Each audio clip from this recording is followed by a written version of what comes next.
Hello, this is your host today of Mindspace, Mwenda Duranera, and we're here today with my good friend Makena. He's a senior counsel, Wakili. And why Mindspace? Mindspace, we created this podcast so that we can be explaining to people about home ownership, legalities of home ownership. What information do you need to own a property? What information do you need to invest in real estate? And as me, Mwenda Duranera, the CEO of MySpace Properties, we deal in real estate, and I want to educate others on the best way, on the easiest way, on the most secure way to invest your hard-earned money. So karibuni sana, and without no much further ado, today we are discussing the process of home ownership, legalities. We are discussing about why do you need a lawyer in a real estate transaction. And for this part, I'll let my guest introduce herself and tell her more about herself as we go to the next level. And remember, in the comment sections, please put all your questions. All right. Thank you, Mwenda. My name is Makena Kingori. I'm a practicing advocate of the High Court of Kenya. I specialize in property law, commercial law, and family law. Later on, I'll tell you why those three areas of law. I'm very happy to be here. Thank you for inviting me, and I look forward to a fruitful engagement with you and the team. Okay. Thank you. Good. Karibu sana. Of course, as I told you, it's very important. I'm sure there's a question which has been burning you when you need a lawyer in any transaction. And I'm a great advocate of why you need professionals when you're doing transactions. Of course, before you enter into any kind of business deal, it's good to have the legal framework in place. And that's what we are here today to cover, to understand that the legal framework, why is it necessary? And one of the questions, of course, I'll ask myself when we come back from the break is one of my lawyers used to tell me a one-pager contract is the worst contract ever. That's what will land you in trouble. So today we'll cover all that, and I'm sure our listeners have many questions. And today we are ready to take it on. Are you ready, Makena? Very ready. All right, good. Thank you. Thank you.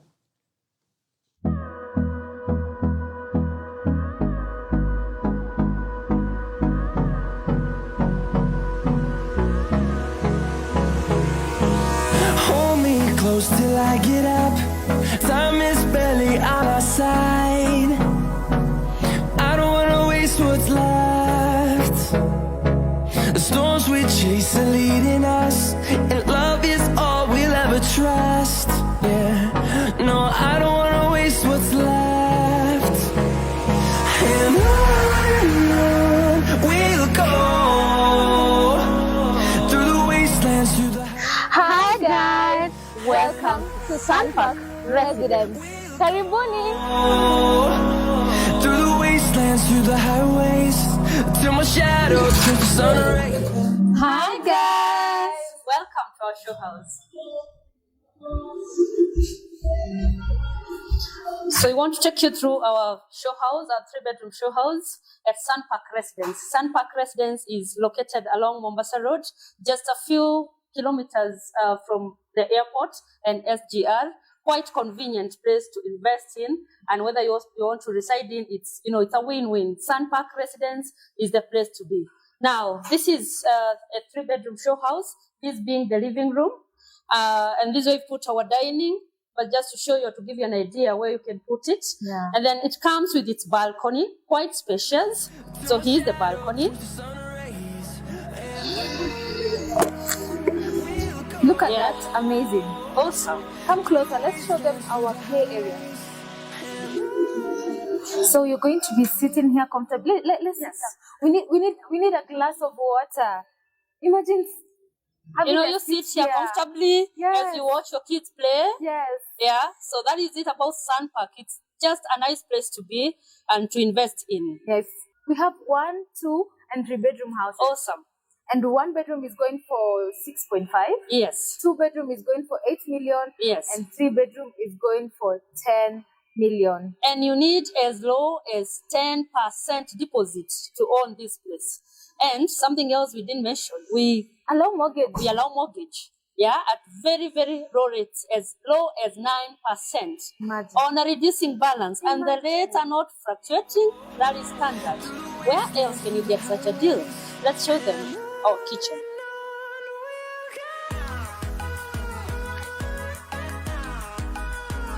Have you seen the finishes of the houses? Amazing. The spacing, Yeah, amazing. you know, like, the quality is just something else. once you get Yeah. inside the houses, they are so cool. Exactly. So you definitely get value for your money. That's somebody else. Yes. The ceilings. The high ceilings, you know? Guys. So let's show them our kitchen. Yes. So here is our kitchen. Quite spacious, as you can see. Very special. And we just don't give you kitchen, you know, empty. It comes fitted with The hood, a hair the cooker, and the oven. oven. The three of them are part of the package. But of course, all the cabinets around, we've given them a lot of storage. Just look at this. exactly, Thing. exactly. Look A at that, lot of guys. storage. All these. Yeah. So remember, guys, the house comes unfurnished also. Yes. So the only yeah. thing that will not come here is The fridge and the microwave. awesome. Yeah. And then on top of that, we've have given a- you storage and we have added another storage. So you have a pantry as well. Yeah.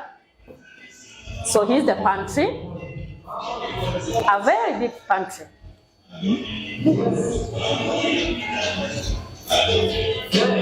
Now, let's talk of the laundry area. Oh, Nelly, this you would think or you would, you know, mistake this for an SQ. balcony or even a balcony. You know, a it's balcony. quite spacious. Yeah. All this is your laundry area. Yes. All this. So this is where you'll put your washing machine. It's piped. Yes. Yeah, and then next you'll put your gas cylinder. It's also piped. So Nelly, we've considered safety. Yes. They will not put The gas cylinder inside, but Yeah. outside here. Yeah. We considered safety. Where else can you find such? Sunblock. And then you have an extra provision of sink. Yeah. Something else. After washing your clothes, you can iron them from here. Luxury. Yeah. Luxury. So you finish everything Yeah. just here. Wash your clothes, iron them here, and then you'll hang your clothes up here. So up here is where you air your clothes. So you Clothes put your hanging lines Yeah. up here. Yeah. Then we'll be leaving this as it is. Very important to avoid it, you know, being stuffy. So we leave this as it is because you need enough aeration. Yeah. Yeah. One thing that I've loved about this project Yes. is how they've considered privacy. You know? Yes. There's a lot of how the houses are set up. Yes. There's a lot of privacy. Awesome. And I think that's at top of the list. I think most of the clients consider that. And the spacing? Even the spacing. The spacing, Yeah. awesome. The Oh my God, finishing, amazing. I the love quality. Now, we show them the bedrooms now. Let's head there. Dancing Voila! Now, this is our first bedroom, Yeah. or the visitor's room. And this is the only bedroom that shares with the common bathroom. Yeah.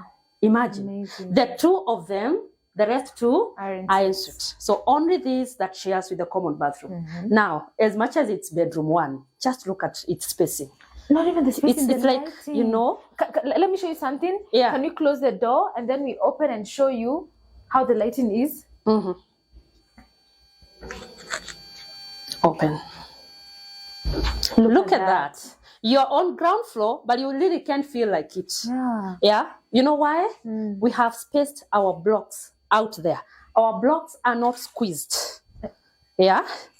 There's a very big spacing between blocks. So that gives you a lot of natural lighting. And that assures you as a buyer that every floor that you choose, then you have a lot of natural lighting. Yeah. Yeah, nothing blocks you from it, which is a plus. You save on electricity cost. Exactly. You really don't need, you know. Especially when the kids are around for holiday. Exactly. The You lights are don't always need on. it during the day. It's only the night. So And we are that's on spacing. ground floor, guys. On ground floor, and you can't feel it.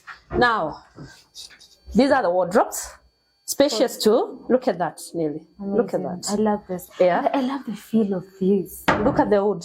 Oh quality. And then the next one doesn't just come like that. Comes with some drawers. Oh, you can put your undergarments, socks. Or some documents. Oh, yeah. Hi, thank you. Welcome back. And we've seen a lot of our followers. Of course, they're commenting, watching from different areas. I've seen Daniel Mugambi from Isiolo, Wilson Kubania watching from Isiolo, Texas. These are my people.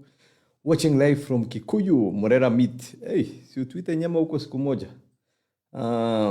Watching from Matu, Dallas. Wow, karibuni. And most importantly, we need your questions. And as we go to this sector now is, when you don't consult professionals when doing business, especially if you want to become a good entrepreneur, a good business person, it's important to get the right advice. You can only make good decisions if you have the right information. So that's why we are here today, to help you make that decision, especially investment decisions. So that's why we have our lawyer, Makena Kingori, today with us. Makena, in a real estate transaction, explain to me like a class 4 boy or a girl, why do I need a lawyer in a real estate transaction? Okay. So a lawyer is essential for a real estate transaction for 2 reasons. One reason is the contract laws of Kenya provide that an agreement relating to property must be in writing. Why do I highlight that? Other forms of contract, if say I want to sell you my phone, we can agree orally, and that in any court of law can stand as a contract, a verbal contract. But for land and property transactions, specifically the law has required that those kind of transactions must be in writing. So if we agree here that we will sell, buy property, and we have witnesses, and I even send you the money, but there is no contract, should a dispute arise out of that transaction, and there is nothing in writing, no court of law will hear that dispute. Because it is a requirement that the transactions in land and property must be in writing. That's the first reason. Very important. The second reason is any transaction relating to property, you will find is multifaceted. What I mean by that is there are very many steps in the process from the day you decide, just deciding that you want to buy property, to the day you get your title. You will find that you have entered about 5 offices or institutions. So it is very multifaceted, which makes it even more important for you to engage professionals and specifically lawyers. I'll give you an example, which we'll come to later. When you're buying a plot of land in any part of Kenya, for example, you'll find yourself being referred to an office called the Land Control Board, which, if you're not a real estate professional, is an office that most people do not know.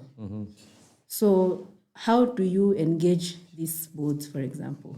How do you engage agencies such as KRA for purposes of taxes, which are paid during transactions by both buyers and sellers? How do you have your document witnessed, stamped? So these are the value additions that lawyers bring to a transaction, over and above guiding you and drafting, and also being a platform and a space where your documentation is held. Because questions around title, security, and safety, for example, have to be considered. You could give them to somebody who, if you decided to go without lawyers, they'll put the title in their house. God forbid anything happen, the title is damaged. But lawyers, because we are regulated and we operate under the Law Society of Kenya, we have certain safeguards that we are required to meet that allow us to effectively handle documentation, original documentation, and even the purchase price in certain cases where you will find that you're required to deposit funds with lawyers in the process of a transaction. Oh, okay. Yes. Good. Yes. Thank you. Also, sometimes you can, thank you for that information. At least now we understand why we need a lawyer. So now my next question would be, let's say I'm a border operator. Okay. Operator for stage Karen, my town. Now I need I've hustled for my money, and I've seen a signage somewhere by a property dealer like Mindspace Properties, who are selling some land in, let's say, Kiseria. And I'm ready to purchase the land. So from there, I've talked to the agent, and I like the land, and I can afford that price they are offering. So from there, what's next? What's next for me? Okay. I mean, they tell me, for example, they are sending me an agreement and stuff like that. Where do I take that agreement?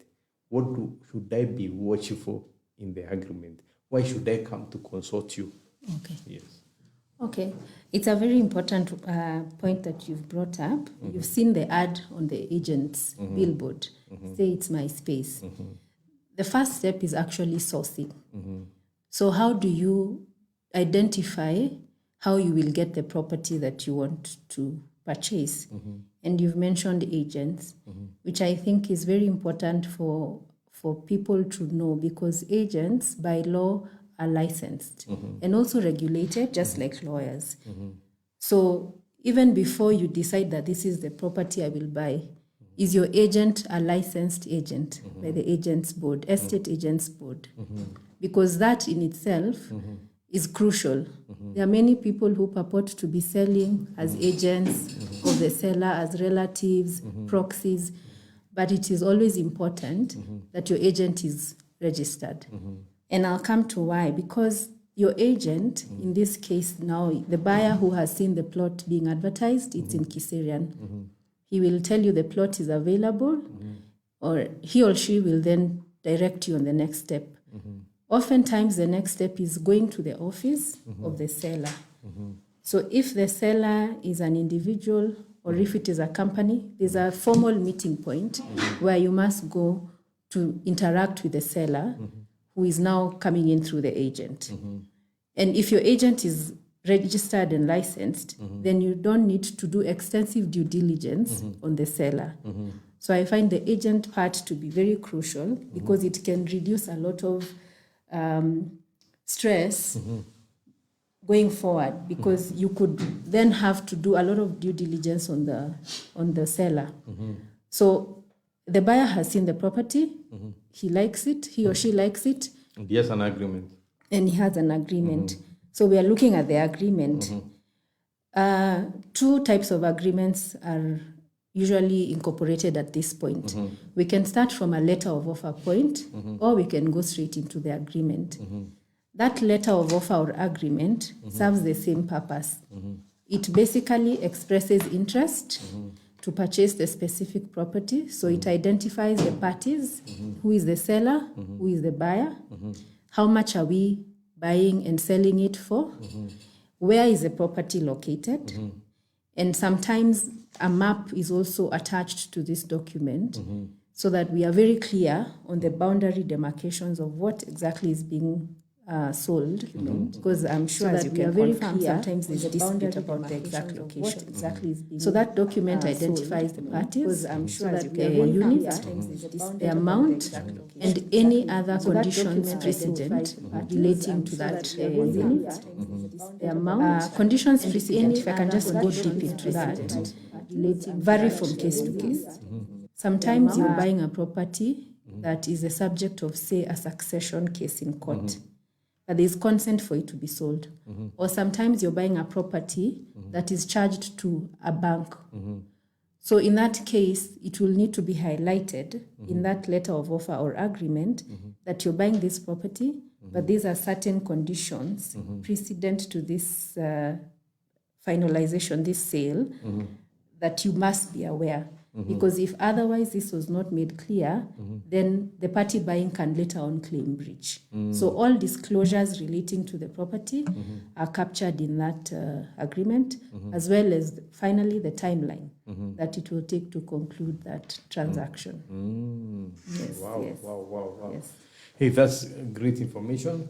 Of course, you have to do the due diligence on who is selling the land to you. That is very important, since that's where most of the problems start. Correct. I mean, what's their relationship with the seller or with the landowner? So, of course, it's very important to know all this and do your own due diligence. Like another problem I have seen sometime a while back while doing a transaction is the importance of the survey report, which you mentioned. Survey reports is very important when you're buying land, especially a big, even a small piece of land. I mean, it will cost you maybe 20 or 30,000 to get a survey report, but that can save you a lot of headache. I mean, you'll buy land, for example, you're being told it's a quarter an acre, but once the surveyor hits the ground, it's 50 by 100. So you see, you'll be duped. Maybe the document will say this, but the land on the ground will say something totally different. So it's very important you check. Absolutely. You're getting a survey report. Do you do that? Yes. At your place? Yes. You insist on that? We do. Okay. We insist. Okay. Especially for properties that are in hotspot areas. Hotspot usually is areas that are around commercial centers, because you find a lot of times the value first can be, controversial. So it needs to be at market value. But again, the demarcations need to be clear so that later on, if you onboard tenants or buyers, there is no question as to, was this a road reserve? Was this a riparian area? And that kind of thing. Okay. Yes. Good. Thank you. And please, our viewers, we are looking at your questions. Please keep them coming. Keep them coming. We'll address them shortly. And now we have come from a border guy who has made money and wants to buy a plot. Now I'm talking somebody who has a plot coming. We'll address maybe 2-3 plots. And now we have to sell so that they can have the down payment money and wants to buy a plot, buy an apartment. Now I'm talking somebody who has. So I'd like to know what are legalities of owning apartments or houses, to that matter. Okay. Yeah. All right. So actually the process is the same for all of these types of properties. Plots, apartments, homes. I'll put commercial spaces aside, but the process is literally the same. We start with due diligence. Due diligence is basically a search, an inspection on the property. Inspection is where you undertake a search at the lands registry to verify that the owner or the seller who is selling is the same seller that is registered at the lands registry, because that's very important. Yes. Then a physical inspection, which is where you go and look at the property, make sure that what you're buying is what you will be signing a contract in relation to. Okay. All right? Then once you've identified, say now in your case, the apartment, you have to sign the documentation, the letter of offer, do the due diligence. Once you're satisfied with the due diligence and you're ready to proceed, the next step is the signing of the documents. The signing, execution is very important because execution also has formalities. Remember, contracts being required by law to be in writing also have to meet the threshold of what is a valid contract. Remember, and the law has certain measures. One, it has to be properly executed, which means if it is an individual, you sign and the law has and a witness witness. If it's not witness, it's invalid. If it is an individual, if you're selling and you're an individual, this is the individual. If it's not, if it is a company, it has to be signed by a director and a witness or an authorized representative and another authorized representative. So 2 authorized representatives. Execution makes the document valid. So you could have a contract, but it has also to be duly and properly executed. So companies, 2 authorized representatives. If your agent is the one signing your document, but they're not a director, someone else also has to sign. But if it's the actual director, a witness will just witness his signature or her signature, and it will suffice. Okay. So the execution part, once that is done, the next step now is the payments. In that contract agreement you had signed, it outlined how you will be paid. So the execution part, What I see oftentimes is people have two forms of payments: cash or mortgage. Cash payments are usually done 100% cash, or if the parties want to spread out the payment, they can do it as per the requirements of the law, which has given guidelines. If the parties that 30% is paid as a payment, and then 70% is paid within 90 days. So the law city of Kenya has conditions for sale, and then 7 that give 90 days for a transaction to be complete. Of course, it can be shorter or longer if it is in writing. But if it is not in writing, and back to what you said about one-page agreements, those are some of the details that are not captured. So if the agreement does not state how long this transaction will be completed, there's a presumption that it was to be completed in 90 days. Then you have now the other option where sometimes sellers allow you to pay over a period of time. So they say they are giving you a 1-year payment plan. That also needs to be captured with the last date of payment being expressly captured in that agreement, because that is when your completion will start. For cash options, those are the options you have. For your financing options, you can get financed by your bank or your SACCO, but that is usually subject to the agreement you have with them. Nowadays, I see some banks offer 105, which means they will pay your deposit, they will pay the full amount. Yes, stamp duty, all incidentals.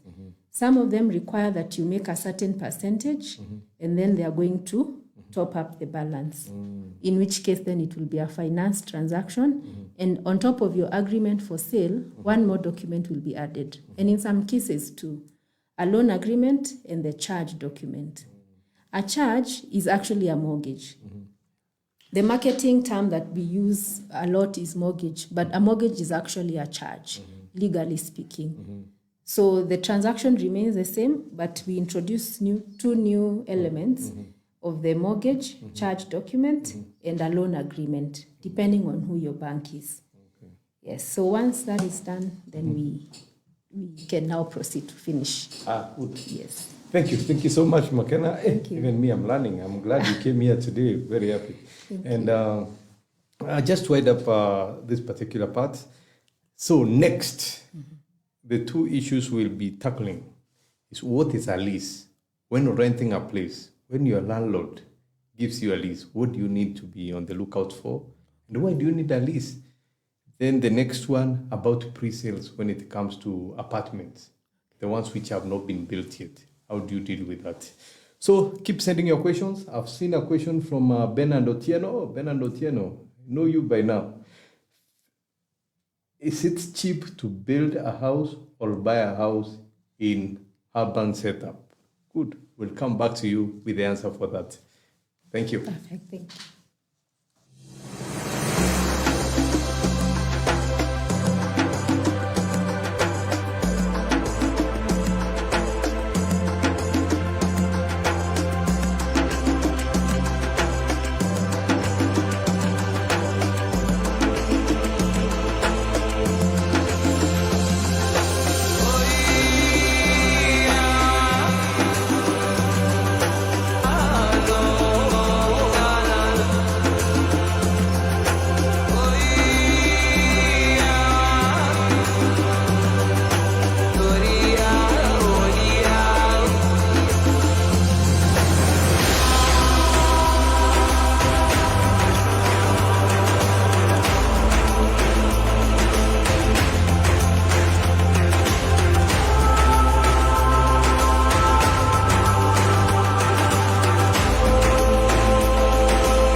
close till I get up. Time is barely on our side. I don't wanna waste what's left. storms we chase are leading us, and love is all we'll ever trust. Yeah, no, I don't wanna waste what's left. And on we'll go through the wastelands, through the Hi guys, welcome to Sun Park Residence. Karibuni. through the wastelands, through the highways, till my shadow turns to sun rays. Hi guys. Welcome to our show house. So we want to take you through our show house, our 3-bedroom show house at Sun Park Residence. Sun Park Residence is located along Mombasa Road, just a few kilometers from the airport and SGR. Quite convenient place to invest in, and whether you want to reside in, it's a win-win. Sun Park Residence is the place to be. Now, this is a 3-bedroom show house, this being the living room, and this is where we put our dining, but just to show you, to give you an idea where you can put it. Yeah. And then it comes with its balcony, quite spacious. So here's the balcony. Look at Yeah. that, amazing. Awesome. Come closer, let's show them our play area. So you're going to be sitting here comfortably. Let's sit down. We need a glass of water. Imagine having a You sit seat here comfortably Yes. as you watch your kids play. Yes. Yeah, so that is it about Sun Park. It's just a nice place to be and to invest in. Yes. We have 1, 2, and 3-bedroom houses. Awesome. And 1 bedroom is going for 6.5. Yes. 2 bedroom is going for 8 million. Yes. And 3 bedroom is going for 10 million. And you need as low as 10% deposit to own this place. And something else we didn't mention, we Allow mortgage. allow mortgage. Yeah, at very, very low rates, as low as 9% Imagine. on a reducing balance. And the rates are not fluctuating. That is standard. Where else can you get such a deal? Let's show them our kitchen.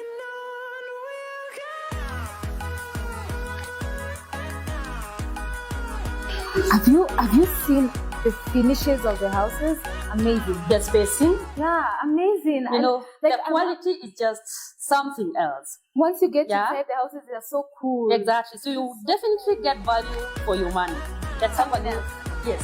The ceilings. The high ceilings, you know? guys. So let's show them our kitchen. Yes.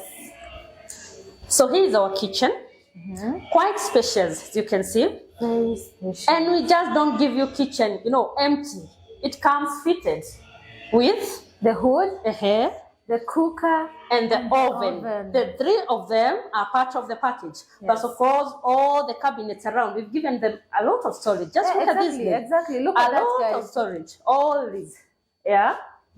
So remember, guys, the house comes unfurnished also. Yes. So the So, only yeah. thing that will not come here is The fridge and the microwave. awesome. Yeah. And then on top of that, we've have given a- you storage and we have added another storage. So you have a pantry as well.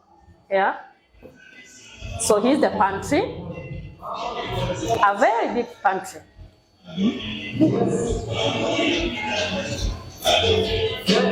Now, let's talk of the laundry area.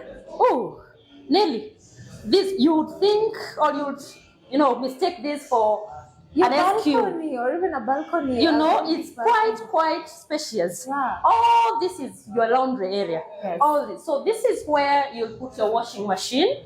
It's piped. Yes. Yeah, and then next you'll put your gas cylinder. It's also piped. So Nelly, we've considered safety. Yes. They will not put The gas cylinder inside, but outside here. Yeah. Considered safety. Where else can you find such? Sun Park And then you have an extra provision of sink. Yeah. Something else. After washing your clothes, you can iron them from here. Luxury. Yeah. Luxury. So you finish everything Here. just here. Wash your clothes, iron them here, and then you hang your clothes up here. So up here is where you air your clothes. So you put your hanging lines up here. Yeah. Then we'll be leaving this as it is. Very important to avoid it, being stuffy. So we leave this as it is because you need enough aeration. Yeah. One thing that I've loved about this project Yes. is how they've considered privacy. You know? Yes. there's a lot of how the houses are set up. Yes. There's a lot of privacy. Awesome. And I think that's at top of the list. I think most of the clients consider that. And the spacing? Even the spacing. The spacing, Yeah. awesome. The Oh my God, finishing, amazing. I the love quality. Now, we show them the bedrooms now. Let's head there. Dancing. Voila! Now, this is our first bedroom, Yeah. or the visitor's room.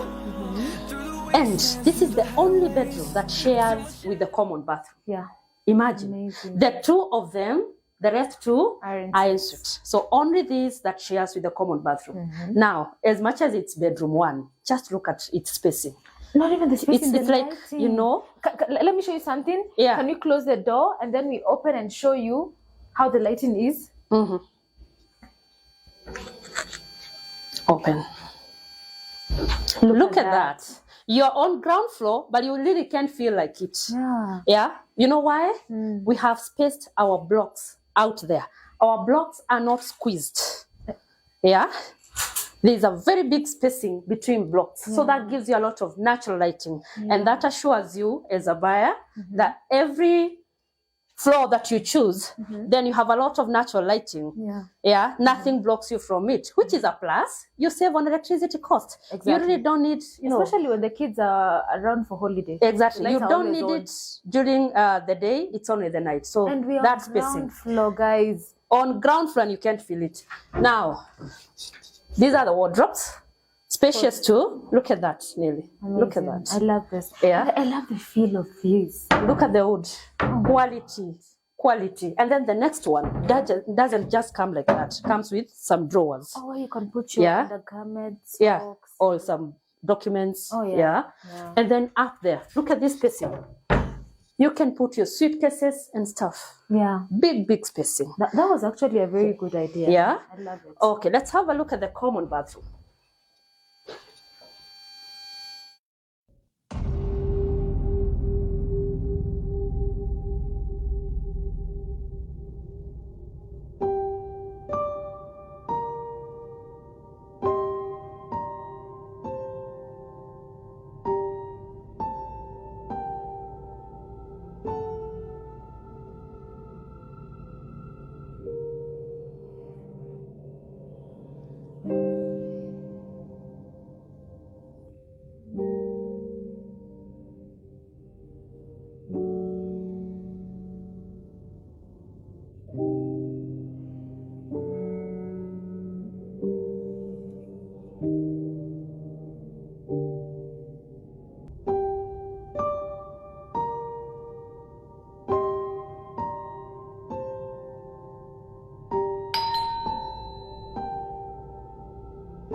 welcome back.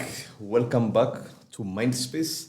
And today we have our lawyer, Makena Kingori, who is here to educate us and make sure we are not duped, we are not conned, and we stay above board as far as law is concerned in real estate.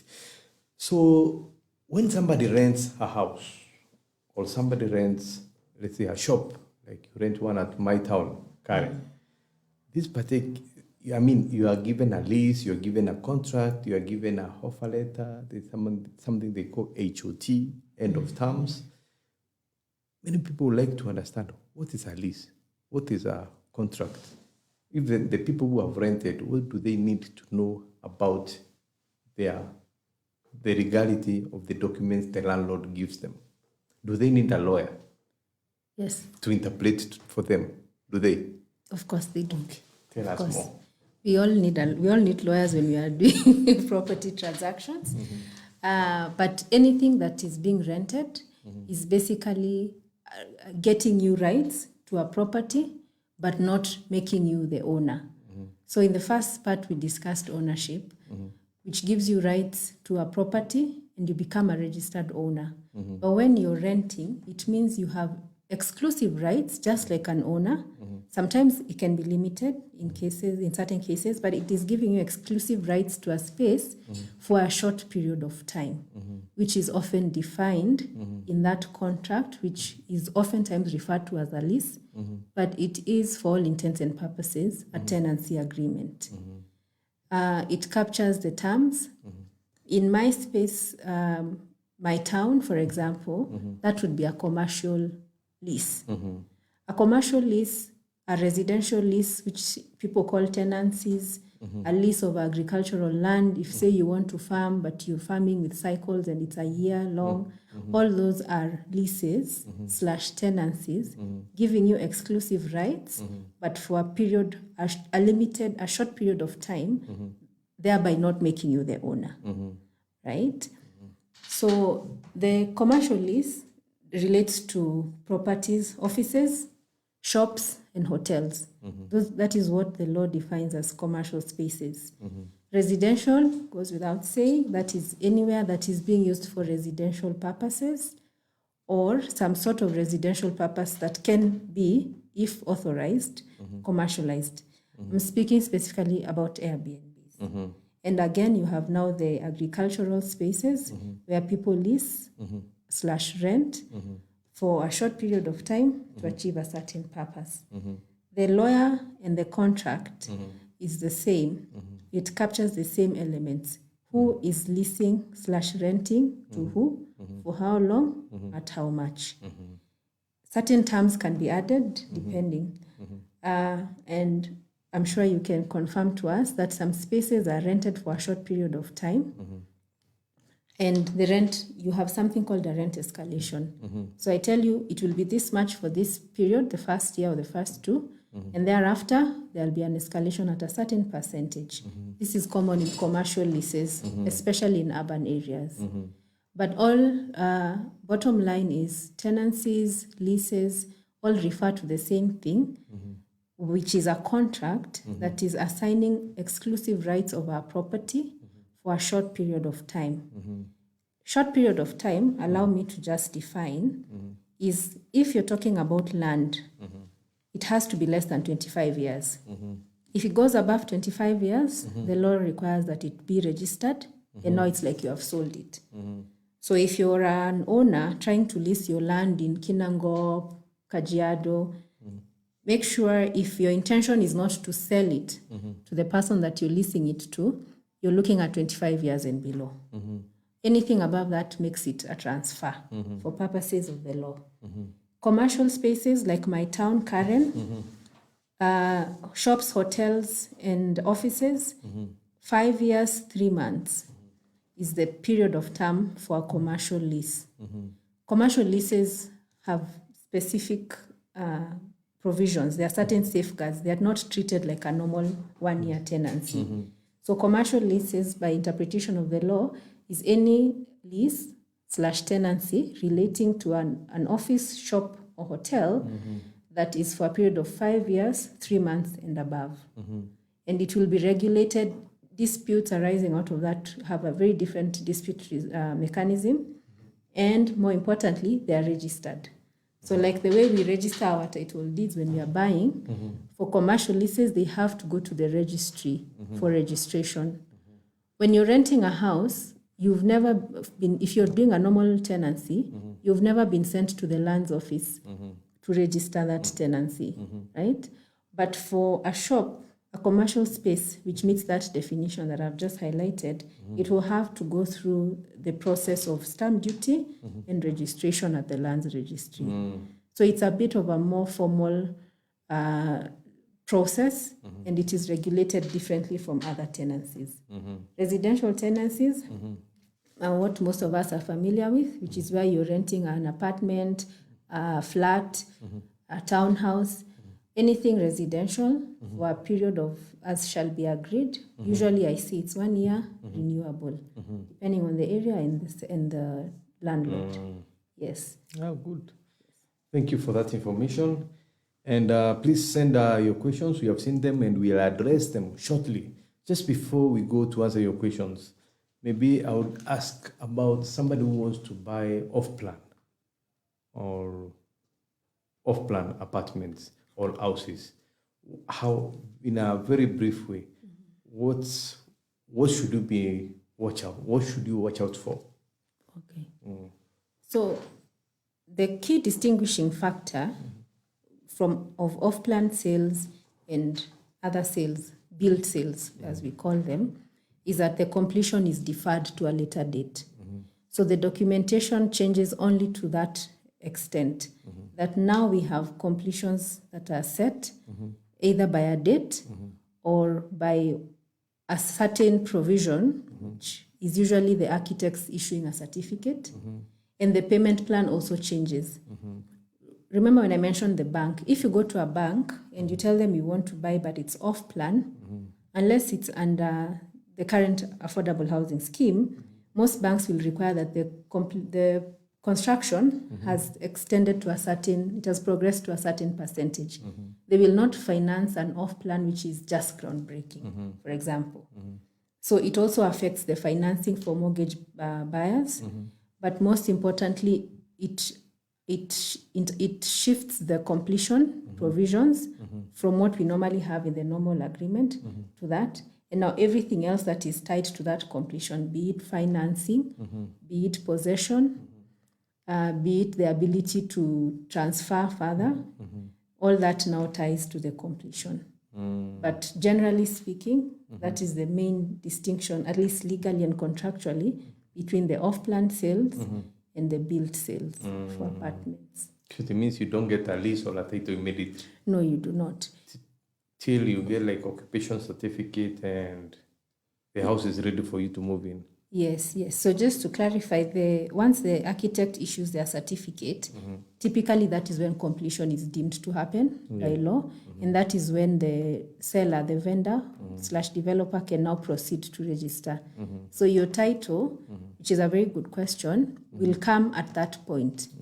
Unlike in these other transactions for the plot, say, where I will come as the seller with my title, you will come as the buyer with your money, we meet in the lawyer's office, we agree that the lawyer will keep the title in their safe until the day registration is done. So we know the presence of the title is identified, but this one will be generated later upon completion. Okay, good. Thank you, Makena. So let's go answer a few questions. And one of the questions is from Wilson Kumbanie, and I believe this yours. How will you ensure the land belongs to owner? Because we have seen most of the houses after a long time government. Okay, when somebody buys a house, after some times government comes to claim this is public land. I mean, how do you deal with that? For example, now I bought my plot in Kiserian. Then later on I'm told this was supposed to be an airport or a road. How do you deal with that? Okay, so if you have property and government comes knocking at your door saying that this is public land, and it was always zoned as public land, then you're actually in breach. So you go to the person who sold you the land. Because in the contract, one of the things that we require that sellers give as a warranty is that they are the the registered owner and they have the right to sell this property. So if it was for all intents and purposes gazetted and zoned as public land and someone sold it to you, that was a fraudulent transaction. The contract was therefore null and void, and you have a right to claim or sue the owner who sold it to you for selling you property that they shouldn't have been selling in the first place. If, however, it was private land and government has, say, discovered oil deposits, or for one reason or another they feel a road should pass there, and you're the rightful owner because it was zoned as private land, there are mechanisms and provisions under the National Land Commission Act on how government can reclaim land for public purposes, and that usually involves compensation. And in that compensation, they factor in the value of the land, the psychological and emotional attachment to the land, and even expected income. In case it was a commercial space, then there's compensation procedures through government. Only if it was private land, but now government wants to take it. There's something they call eminent domain, which I think it means everything belongs to the government by the end of the day. Correct. We own the leases. Maybe you can explain to that what that eminent domain would mean? Yes, so you've actually defined it very aptly. It is the government principle that government owns all the land. And that is why even today when you look at any form of title, the name up there is usually National Government of Kenya giving it to you. It even bears the logo of the government because all land vests in the government. So public acquisition of land by the government stems from that principle, that all land is owned by the government. That is why if today they discovered gold deposits where we are seated, they have all the right to come and claim this land for purposes of exploration of those deposits. But now your ownership is what helps you claim compensation if it was in private land. Okay, good. Thank you so much. We have a question from Ole Chege. Can a foreigner legally purchase a property in Kenya? And what are the restrictions and the processes involved in such a transaction? When a foreigner, somebody comes from South Africa, they have seen a beautiful Maasai girl, and they want to buy a property here. How does it work? Okay. So the Constitution of Kenya allows for the right to own property for citizens and non-citizens. The restriction I think he's referring to is before the 2010 Constitution, foreigners could own land for 999 years, those absolute titles. But now under the new Constitution, a foreigner can only own land for 99 years going down. So that's the only distinction. But yes, foreigners can own land in Kenya. The process is pretty much the same. The only requirement is usually that a foreigner has the identification document, which would be the passport, and also a KRA PIN. Because towards the end of the transaction, you find that they're required to remit stamp duty, and that can only happen if you have an active KRA PIN. Yes. Oh, that's good. So they know the South African can settle very well. They can very easily. And we invite them to settle. All right, thank you. So there's another question from Kar Rihal. Is there any way of confirming that the mother title is being charged to any institution? Like there's a case where the developer borrows money to develop, then they don't pay the bank, so there's no discharge from the developer side, but they have sold the apartment to the end users. Is there a way to confirm? Yes. So the due diligence aspect involves doing a search, which is again why the professionals, in this case the lawyers, are very important. Because before you undertake any transaction, you have to do a search. Once you lodge for a search at the lands registry, it will always give you details of one, who the owner is, the size of the land, and any encumbrance, which is what now a loan, for example, would be registered as an encumbrance. Cautions and caveats are also recorded. when you do a search. So if you search any property at the lands registry, you will be able to get that information. If a buyer wants to go a step further and find out who the previous owners were, or the process that this land had gone through in terms of sale and purchase, they can do something called a green card search, which is where you ask for a more comprehensive search that gives you the historical background of a property. That can tell you if perhaps you're apprehensive that this property was subject to maybe some historical land controversy, and you're afraid that it might be reclaimed by government, you can always do a deeper search, which is the green card search, that will reveal to you the historical background of a property. But a simple search at the lands office should be able to tell you if a bank has charged it and who the bank is, and it will even reveal the facility amount. Okay. Yes. Good. So maybe now if it's charged, of course, many people who develop properties, they borrow money from the bank. I mean, that's a no-brainer. It requires billions and billions to do big projects. And I'm sure very few people are seated sleeping with, under their mattress with 1 billion. So there's something called discharge process. For example, they have charged to a bank and then you want to buy one apartment. Maybe you can explain to us what's a discharge? Okay. So a discharge of charge is a document that is signed from the bank and the developer in that kind of a situation, discharging the particular unit from any encumbrance and claim. So just like he preempted in his question, if a developer takes a loan and it is charged to a bank, if you're not discharged, if you come and you pay 100% for your unit, if you're not duly discharged by the bank, then the bank can still come and claim your unit. The discharge of charge is basically an undertaking and a confirmation by the seller that this particular unit has been fully paid for, and in case of any claim, it is untouchable. To put it simply, it has been paid for, and it cannot be claimed in the event of distress or.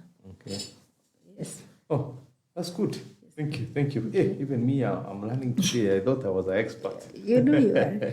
You're a good teacher. Thank you. Thank you. So as we come back, we'll pin down in the comments the number you can call, and we'll be able to take a few phone calls if you like to talk to us. And of course, as we come to conclusion, Makena will share her details on where you can get in touch with her, how she can be of legal service to you. So we'll be right back. Thank you.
Thank you so much. Welcome back. And we have put a number below there, 0717 077 645. You can call us. We can answer your questions. I know there's some people who don't like typing on comments and stuff like that. But if you can call, we are very accommodative and we'd like to accommodate you. And as I was talking earlier to our senior counsel here, there's some issues she left out and would like to explain on the legal matters. Okay. So on the discharge, it's very important to mention that sometimes people are apprehensive about buying property that is charged. But like you rightfully said, it is almost impossible to undertake an investment of a certain magnitude without financing. So the only thing is that any buyer who is buying a property that is charged should ask that the seller puts a clause in that agreement for sale that upon full payment of the purchase price, they shall be discharged from the property. This is the instrument that you use to claim for discharge. So that if the developer then refuses, you're asking for that and they refuse, then I would advise anyone to back out of such a transaction, because any developer should be able to discharge you upon full payment. If then you find there's a back and forth about discharge, it might not be a good idea to look at that, maybe find out why, but legally you should be able to stand firm on any clause in the agreement saying that you'll be discharged. So it is very safe to invest in properties that have charges on them.